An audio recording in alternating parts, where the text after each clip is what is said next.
Imagine for a moment that somewhere in the middle of Texas there was a large foreign military base, say Chinese or Russian. Imagine that thousands of armed foreign troops were constantly patrolling American streets in military vehicles. Imagine they were here under the auspices of keeping us safe, or promoting democracy, or protecting their strategic interests. Imagine that they operated outside of U.S. law and that the Constitution did not apply to them.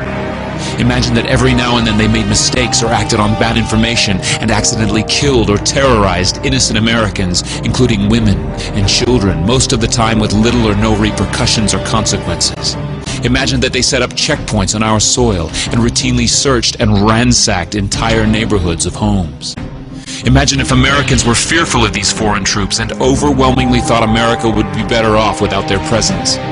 Imagine if some Americans were so angry about them being in Texas that they actually joined together to fight them off in defense of our soil and sovereignty because leadership in government refused or were unable to do so. Imagine that those Americans were labeled terrorists or insurgents for their defensive actions and routinely killed or captured or tortured by the foreign troops on our land. Imagine that the occupiers' attitude was that if they just killed enough Americans, the resistance would stop, but instead, for every American killed, 10 more would take up arms against them, resulting in perpetual bloodshed. Imagine if most of the citizens of the foreign land also wanted these troops to return home. Imagine if they elected a leader who promised to bring them home and put an end to this horror. Imagine if that leader changed his mind once he took office. The reality is that our military presence on foreign soil is as offensive to the people that live there as armed Chinese troops would be if they were stationed in Texas.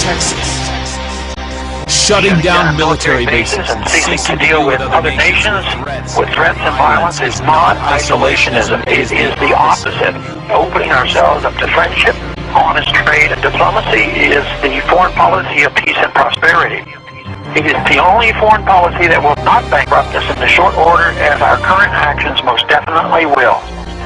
I share the disappointment of the American people in the foreign policy rhetoric coming from the administration.